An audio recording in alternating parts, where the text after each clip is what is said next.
Tu deviendras une adulte formidable. Merci, maman.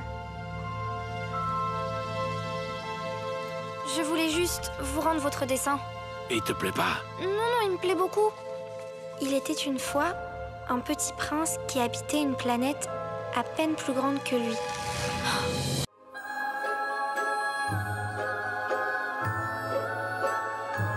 Prince, because he asks somebody to draw him a sheep.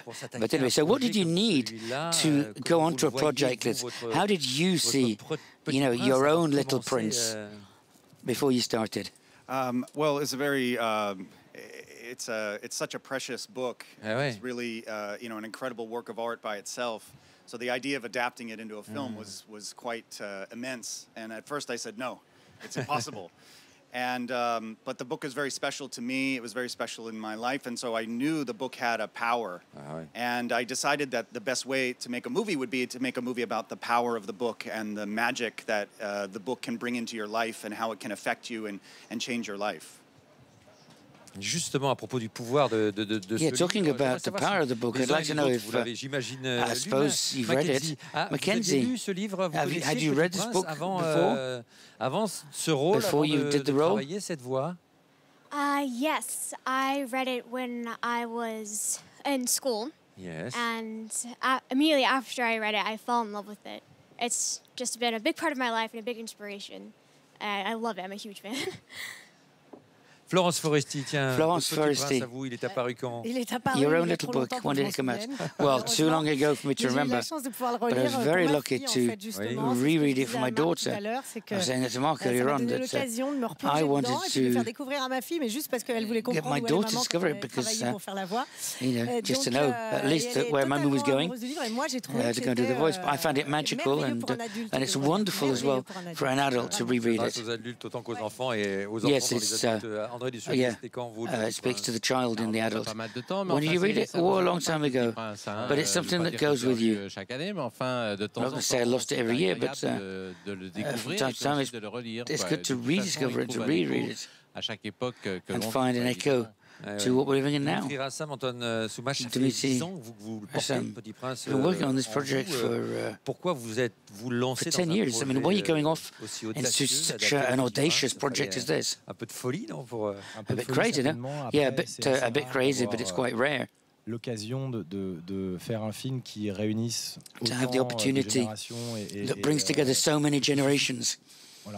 And which creates this almost sort of physical love, if you like. I mean, it's very worrying when you've got an adaptation which is more a tribute, in fact, than an adaptation, because you say to yourselves, well, it's something which is almost like Madeleine's Proust.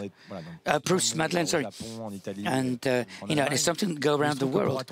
And for Atom and myself, on s'est dit qu'il y avait peut-être un film à faire. It's a film that, we wanted to do. We met Mark, and when we met Mark, and Mark told us about the way he wanted to pay tribute to the book, the way that he wanted to protect it, we said, okay, yeah, we've got to make this film. Atom, he said no, apparently, but it took 10 years to make the film. You must have lots of notes before you got some guesses. Yeah, well, so, we're very honoured to adapt this wonderful book, and at the same time, it's massive pressure on our shoulders. So we've got a big responsibility, and we said that we'll do it if we find the right talent. The person who, to have somebody to have a detailed view of what's happening. So he's got massive talent, he's got massive vision, and he's made it something which is sort of tribute. And so 10 years afterwards, it's an exceptional human adventure.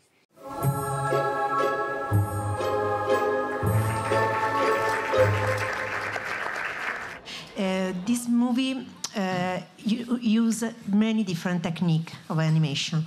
So my question was how you succeed in taking together all these kind of techniques, and which were your challenges from this point of view? Thank you.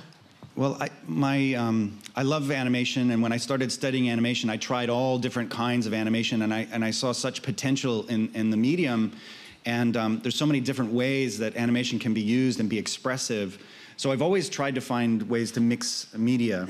And so around that time when I was saying there's a larger story to tell, that was when I also had the concept that the larger story could be done in CG animation to represent sort of reality, and then we could use stop motion animation to represent the book, or really the heart of the movie. We could use this other technique. And stop motion to me was a way not only to reflect sort of our memories of childhood and kind of give us a sense of wonder, and there's a magic in stop motion that is just there on the screen. But I thought it would also be a really interesting halfway point between the original drawings that Saint-Exupéry created that are so beautiful and that we're so familiar with, and it sort of creates this world in the imagination that is somewhere between reality and those drawings. And it was not easy to do two different techniques, and we had to have two entirely different production facilities, two different crews, and it was probably one of the dumbest things I've ever tried to do. But the payoff is really quite spectacular, and I'm really proud of how everything turned out. But the interesting thing about the stop motion is everything is made out of paper. Everything you see in those stop motion sequences that are very true to the book and very poetic, those were all created out of paper. The characters, the cloth, the sets, everything is handmade out of paper. It's quite an incredible feat that we were able to do that. And that was really important because, again, I wanted to be connected to the page that the story was written on, that the little girl reads from. I wanted to be connected to the pages of the book that we've all read. We've all turned those pages. So I wanted to really have that tactile quality be represented visually for the audience. Bonjour. Congratulations on the film. For the actors, I've always wondered which is harder or easier, to act and to let people see your body and facial expressions, or to give your voice to a character. So, Florence. André? Non. Ah, moi? Alors, Florence, par exemple. Nous allons commencer par vous. Il y a quelque chose de très libérateur. It really frees you. It's very pleasant if you're only a voice. You don't have to show your body on the screen. And then you realize that people are strongly attached to appearances, even if you try to do otherwise, at least when you're an actor, and in particular a comic. But when you get rid of the appearance and you only have the voice, it's pure pleasure. I love to act in a very powerful way, to show strong emotions. And this is what a voice needs. When you hear only the voice of the actor, the voice has to express everything the body could do. So for me, it was very liberating. It was pure joy and pleasure. It's wonderful to be able to forget one's physical appearance, one's body. You're not afraid of anything. You're not afraid of looking ridiculous. It's wonderful to slip into a character, particularly when they're well written. André, was it a pleasure for you as well? Often you have been in charge of the narrative. It's like when you embody a character before a camera or on stage, but it's an additional challenge because you only have your voice. You can have lots of fun through your voice, conveying all sorts of feelings and details. Everything is highly focused. Orson Welles said something about the radio. He said, the radio is better than the cinema because in the radio, the screen is bigger. It's true. When you listen to the voices, you can imagine all sorts of things. And with a voice, you can convey a huge number of feelings. Your character, the young girl, is like a little girl in a midlife crisis at age 9. Is that also how you perceived her, and how easy or difficult was it to find, as André explained for his voice, your voice in the movie? Well, it was a very long audition process. For me, I did like 8 auditions. But when I read the script and I learned more about the character, I instantly fell in love with her. And at the beginning of the movie, she's basically a reflection of her mom. And she has everything in her life, like it's planned for her. And she meets the aviator and she learns to imagine, and I really like that. And I wanted to make that what I saw in her, my voice. if that makes sense. C'est si bon quand on se passe, qu'on s'apprête et qu'on part, sans savoir où on va. C'est si bon quand cet espace est si beau ici-bas.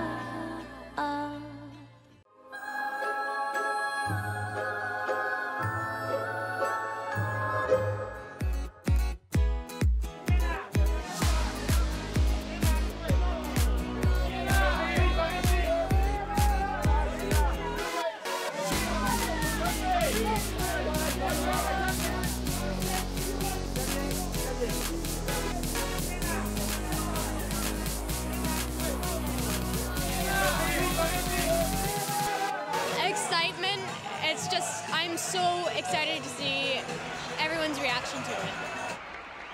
Spirit of the book and the film. Well, you know, I think the biggest compliment you can make to the film is that you want to reread the book, because honestly, he kept the drawings of Saint-Exupéry, and he's done it in CGI. A little girl today who hears about this story, but who finds her youth. I'm excited and terrified at the same time. Why terrified? It's a tremendous classic, The Little Prince, and to translate it to the screen, it's an incredible honor, but it's a really, really great challenge. So I just really am excited for people to see all the work that's gone into this labor of love, to pay tribute to this beautiful, beautiful story. You wanted to stay close.